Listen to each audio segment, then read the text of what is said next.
This is Brighton's Finest. bringing the artists closer to you. Juice. Thank you very much for joining me, Chloe. No worries. Thanks for having me.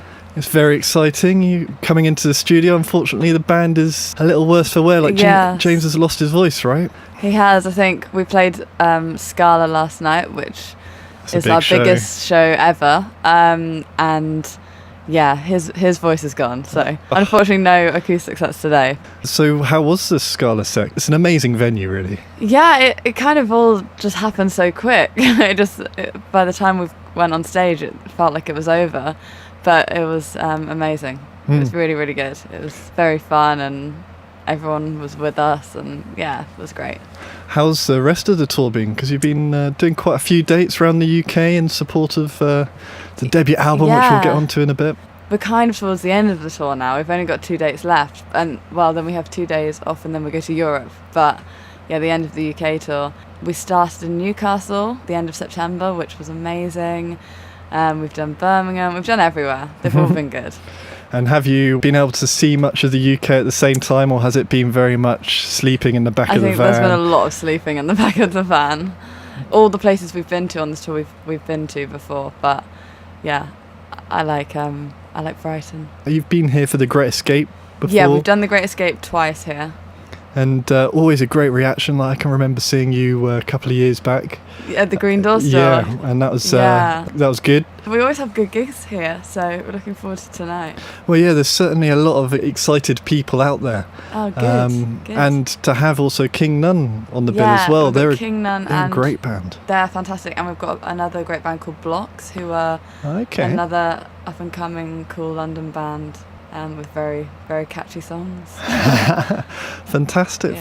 Well, this tour also takes you to Europe, which must be, to do that as work, to go over to Europe, play to it's basically people. just a week holiday, I think. Well, it's not, it's work, but yeah, we're lucky to do it. I mean, we've been to Europe twice before. We supported Jamie T out there and we supported Circle Waves. Oh, wow. We've never done our own shows there, so this would be the first time. Any places you're particularly looking forward to exploring? We end the tour in Berlin on a Saturday night, so that's all I'm saying. I don't know if we'll be coming back on Sunday. No, because I can imagine your gig will finish maybe about 10, 11. Exactly. Then you can probably go out and eat, and then about 1 o'clock. Party on. Yeah. And Paris as well, because it's one of the best cities in the world, isn't it? It is, yeah. And there's so much great French music out there. Yeah. When you go around these places, do you kind of try and find out what the locals are listening to? Well, we've got local supports on this tour, that's interesting. Which is going to be, really good. So hopefully we'll get more in touch with everywhere what they're listening to. Well, this tour is obviously all to do with your debut album. Yes. Which we're big fans here. We've had it as Track of the Week. We've done competitions for you guys, thank you.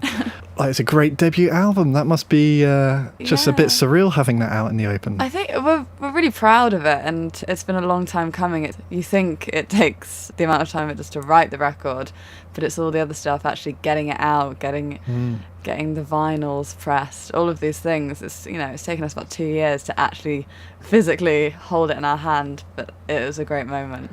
That must be so frustrating. You've got all these songs, you've got the package already. It's ready. But then the day of release is way in the distance.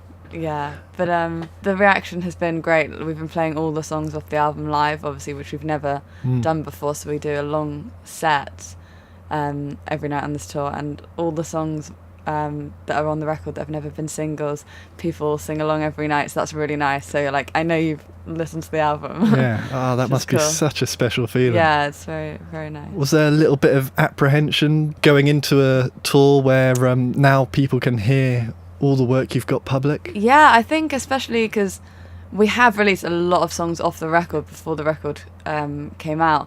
However, the slower moments, there's some ballads in there. I say ballads. There's still loads of guitars.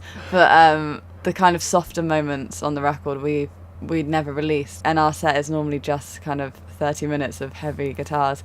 So actually having those moments now where it dips and things like that, it's really nice. But we were definitely probably nervous to start with, to see if people are going to go, I'll go to the bar for this one or whatever. But no, people have really warmed to them. So Brighton's finest. This is Juice. Being as the album is out public, do you look back at the album differently now? Has it given you a bit more of a different outlook on it?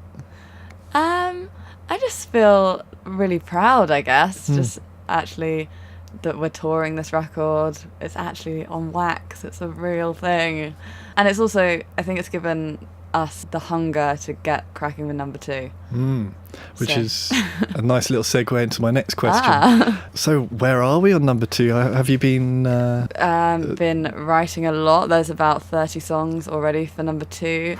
Double album then. Well, yeah. Hopefully we would like to record early next year and have something out by, I can't even say a date because it's wrong, but the last quarter of the year. So this time next year, number 2. Fantastic. Well, we'll hold you to that. Hold us to that, yeah. We will try. You recorded the last album in Wales at is it the Rockfield Studios, which is an amazing space. Yeah, it's very legendary. Lots of amazing songs were written there. Lots of people recorded there.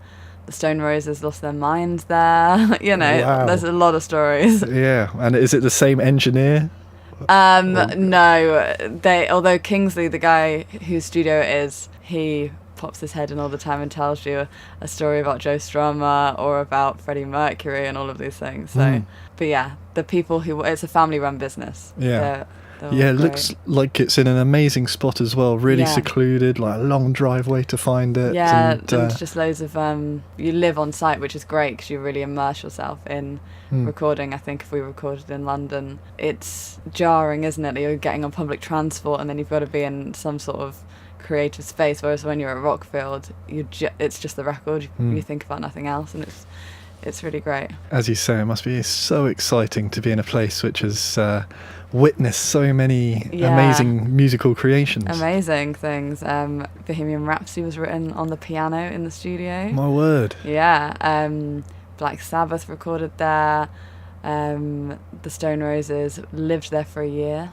A year? Yeah, because they couldn't write the difficult second album. Yeah. And apparently Ian Brown locked himself in... which was my room where I stayed. He would just sat in there for like weeks at a time and wouldn't come out. So. Wow. If only they had cameras I know. fly on the wall. I bet they were so bored that Manny got a job. I'm probably not allowed to say this. Manny got a job at the chip shop because he was just so bored because they weren't doing anything. That would have been hilarious. Can you imagine ordering your chips from Manny? I know. So is a plan to maybe go back there and do the next one, or would you like to explore what other amazing studios are about? I don't know, because it was a really special place and I would definitely love to record there again. It's the best studio in the country. But at the same time, who knows, maybe something different. It's good to have a change. This is Brighton's finest. Bringing the artists closer to you.